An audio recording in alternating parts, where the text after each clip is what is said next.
La salutation.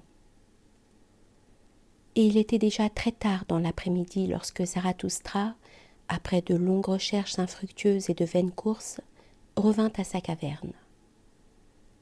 Mais lorsqu'il se trouva en face d'elle, à peine éloigné de 20 pas, il arriva ce à quoi il s'attendait le moins à ce moment.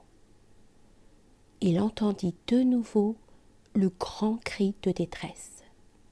Et chose étrange, à ce moment le cri venait de sa propre caverne.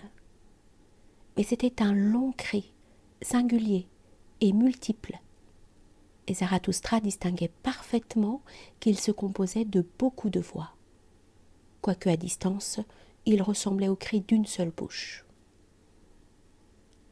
Alors Zarathustra s'élança vers sa caverne, et quel ne fut pas le spectacle qui l'attendait après ce concert, car ils étaient tous assis les uns près des autres, ceux auprès desquels il avait passé dans la journée, le roi de droite et le roi de gauche, le vieil enchanteur, le pape, le mendiant volontaire, l'ombre, le consciencieux de l'esprit, le triste devin et l'âne.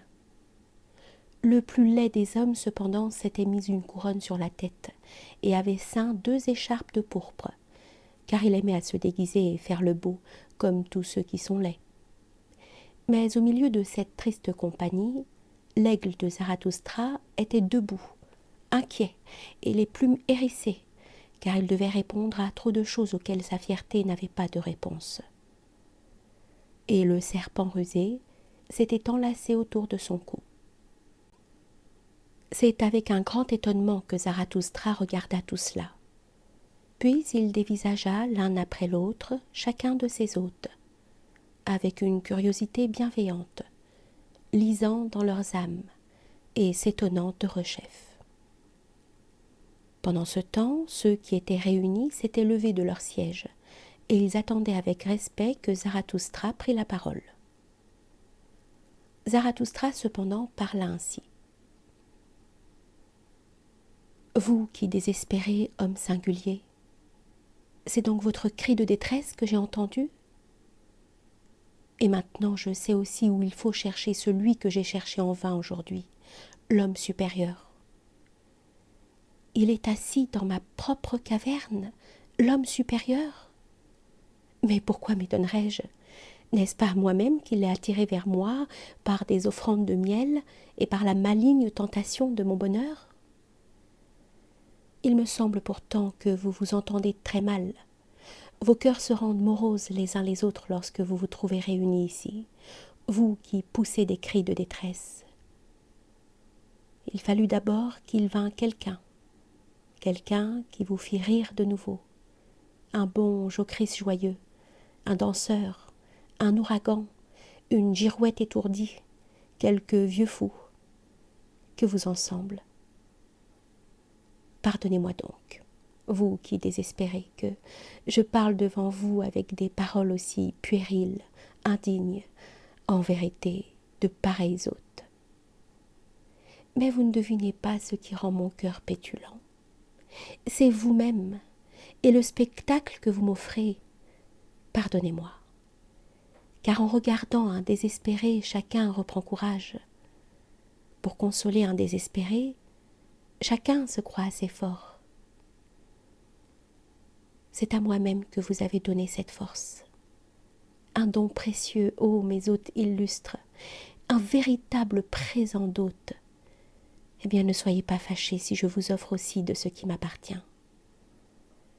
Ceci est mon royaume et mon domaine, mais je vous l'offre pour ce soir et cette nuit. Que mes animaux vous servent, que ma caverne soit votre lieu de repos. Hébergé par moi, aucun de vous ne doit s'adonner au désespoir. Dans mon district, je protège chacun contre ces bêtes sauvages. Sécurité, c'est là la première chose que je vous offre. La seconde, cependant, c'est mon petit doigt. Et si vous avez mon petit doigt, vous prendrez bientôt la main tout entière. Eh bien, je vous donne mon cœur en même temps. Soyez les bienvenus ici. Salut à vous, mes hôtes. Ainsi parlait Zarathustra, et il riait d'amour et de méchanceté. Après cette salutation, ses hôtes s'inclinèrent de nouveau, silencieusement et pleins de respect.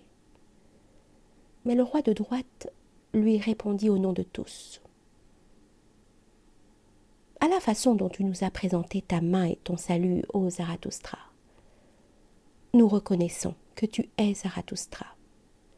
Tu t'es abaissé devant nous. Un peu plus, tu aurais blessé notre respect. Mais qui donc saurait comme toi s'abaisser avec une telle fierté? Ceci nous redresse nous-mêmes, réconfortant nos yeux et nos cœurs. Rien que pour en être spectateurs, nous monterions volontiers sur des montagnes plus hautes que celles-ci, car nous sommes venus avides de spectacles. Nous voulions voir ce qui rend clair des yeux troubles. Et voici, déjà c'en est fini de tous nos cris de détresse. Déjà nos sens et nos cœurs s'épanouissent pleins de ravissement. Et il ne s'en faudrait pas de beaucoup que notre courage ne se mette en rage. Il n'y a rien de plus réjouissant sur la terre, ô Zarathustra, qu'une volonté haute et forte. Une volonté haute et forte est la plus belle plante de la terre. Un paysage tout entier réconforté par un pareil arbre. Je le compare à un pin, ô Zarathustra, celui qui grandit comme toi, élancé, silencieux, dur, solitaire, fait du meilleur bois et du bois le plus flexible, superbe, voulant enfin avec des branches fortes et vertes toucher à sa propre domination, posant de fortes questions au vent et aux tempêtes et à tout ce qui est familier des hauteurs, répondant plus fortement encore, ordonnateur, victorieux, qui ne monterait pas sur les hauteurs pour contempler de pareilles plantes. Tout ce qui est sombre et manqué se réconforte à la vue de ton arbre, ô Zarathustra. Ton aspect rassure l'instable et guérit le cœur de l'instable. Et en vérité, beaucoup de regards se dirigent aujourd'hui vers ta montagne et ton arbre. Un grand désir s'est mis en route, et il y en a beaucoup qui se sont pris à demander « Qui est Zarathustra ?» Et tous ceux à qui tu as jamais distillé dans l'oreille ton miel et ta chanson, tous ceux qui sont cachés, solitaires et solitaires à deux, ils ont tout à coup dit à leur cœur « Zarathustra vit-il encore? Il ne vaut plus la peine de vivre. Tout est égal, tout est vain, à moins que nous ne vivions avec Zarathustra. Pourquoi ne vient-il pas, celui qui s'est annoncé si longtemps? Ainsi demandent beaucoup de gens. La solitude l'a-t-elle dévoré? Ou bien est-ce nous qui devons venir auprès de lui?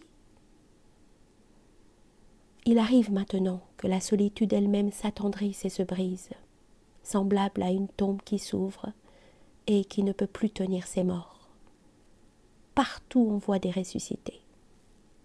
Maintenant, les vagues montent et montent autour de ta montagne, ô Zarathustra. Et malgré l'élévation de ta hauteur, il faut que beaucoup montent auprès de toi. Ta barque ne doit plus rester longtemps à l'abri.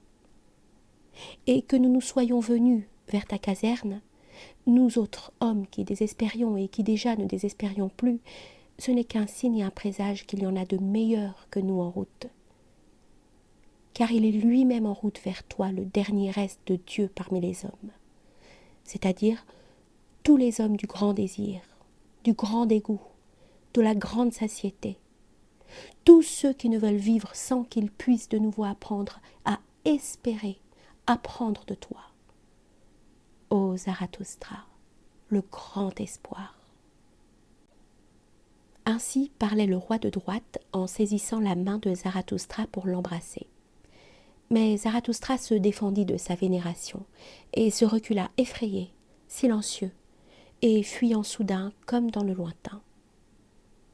Mais après peu d'instants, il fut de nouveau de retour auprès de ses hôtes et les regardant avec des yeux clairs et scrutateurs, il dit « Homme supérieur, vous qui êtes mes hôtes, je vais vous parler allemand, et clairement.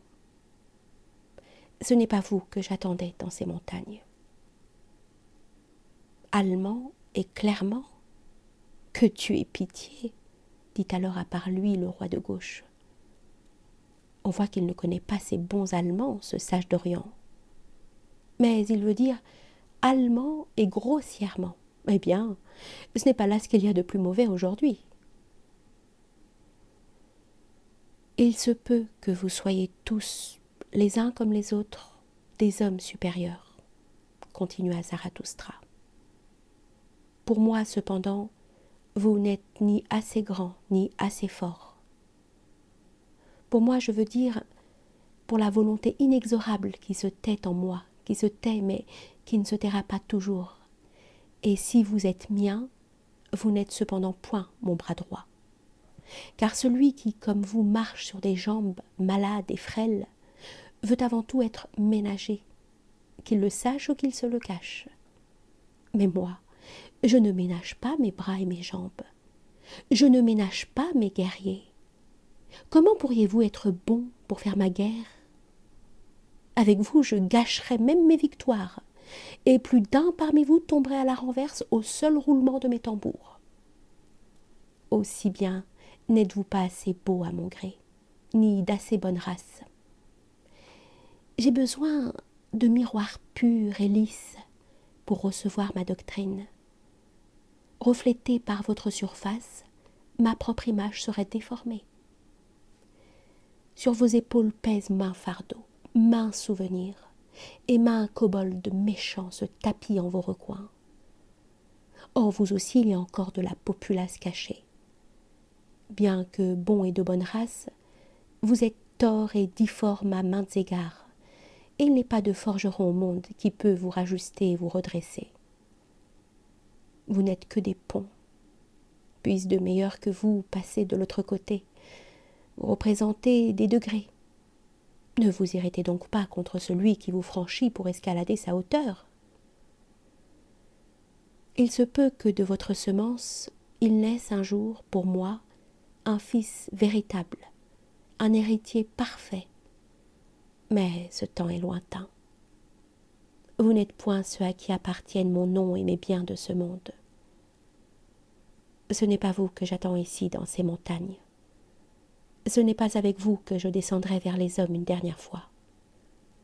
Vous n'êtes que des avant-coureurs, venus vers moi pour m'annoncer que d'autres de plus grands sont en route vers moi, non point les hommes du grand désir, du grand dégoût, de la grande satiété, ni ceux que vous appelez ceux qui restent de Dieu sur la terre.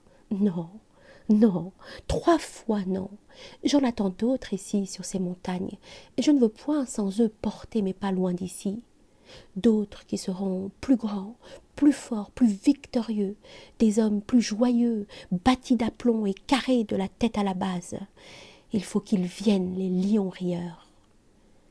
Ô mes hôtes, hommes singuliers, n'en avez-vous pas encore entendu parler de mes enfants et dire qu'ils sont en route pour venir vers moi? Parlez-moi donc de mes jardins, de mes îles bienheureuses, de ma belle et nouvelle espèce. Pourquoi ne m'en parlez-vous pas? J'implore votre amour de récompenser mon hospitalité en me parlant de mes enfants. C'est pour eux que je me suis fait riche, c'est pour eux que je me suis appauvri. Que n'ai-je pas donné, que ne donnerai-je point pour avoir une chose, ces enfants, ces plantations vivantes, ces arbres de la vie de mon plus haut espoir. Ainsi parlait Zarathustra, et il s'arrêta soudain dans son discours, car il fut surpris par son désir, et il ferma les yeux et la bouche, tant était grand le mouvement de son cœur. Et tous ses hôtes, eux aussi, se turent immobiles et accablés, si ce n'est que le vieux devin se mit à gesticuler des bras.